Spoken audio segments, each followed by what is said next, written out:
Washington President Trump ended a chaotic first year by achieving his most convincing legislative triumph on Wednesday, making good on his promise to deliver what he called a big, beautiful tax cut before Christmas and finally demonstrating the political power of unified Republican control in Washington. Mr. Trump will soon affix his signature to the $1.5 trillion tax overhaul that will have broad and far-reaching implications for individual and corporate finances, and will cement the president's political ownership of an already growing economy that he inherited from his predecessor, President Barack Obama.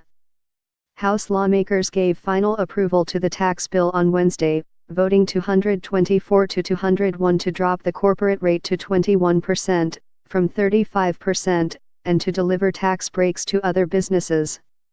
As Republicans seek to bolster American competitiveness and spur economic growth, the bill also includes tax cuts for individuals that are set to expire after 2025 to make the bill comply with budget rules. The president's turbulent first year in office has been dogged by investigations, staff turmoil, and legislative missteps. But with passage of the tax overhaul, Mr. Trump will enter his second year in office with a roster of Republican achievements that he and his party will try to sell to voters in the 2018 midterm elections: lower taxes, more conservative judges, fewer regulations, and more restrictive borders. "This is a big week," said Newt Gingrich, the former House Speaker and a longtime Trump supporter.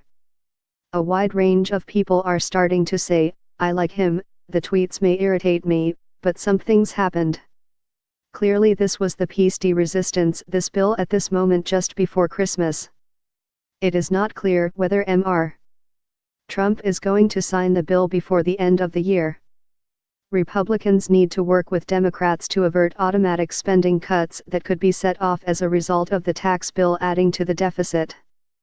They need support from Democrats to avoid these spending cuts, and if they wait until next year, it will buy them extra time to reach such a deal. Republicans in Congress were struggling to reach an agreement that would keep the government funded into January and avoid a shutdown.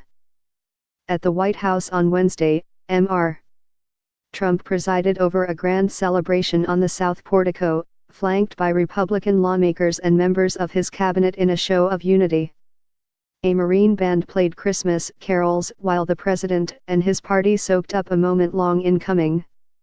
"This will indeed be a very big day, when people look back at our country. It's a whole different attitude, a whole different way," Mr. Trump said, congratulating the lawmakers behind him. "They have been working on this for years and years. And I just want to turn around and I want to thank them all. They are very, very special people." The lawmakers, many of whom face re-election next year, eagerly returned the favor as the president brought several of them to the lectern, where they offered a common refrain: "Paeans to Mr. Trump, his legislative victory and his presidency."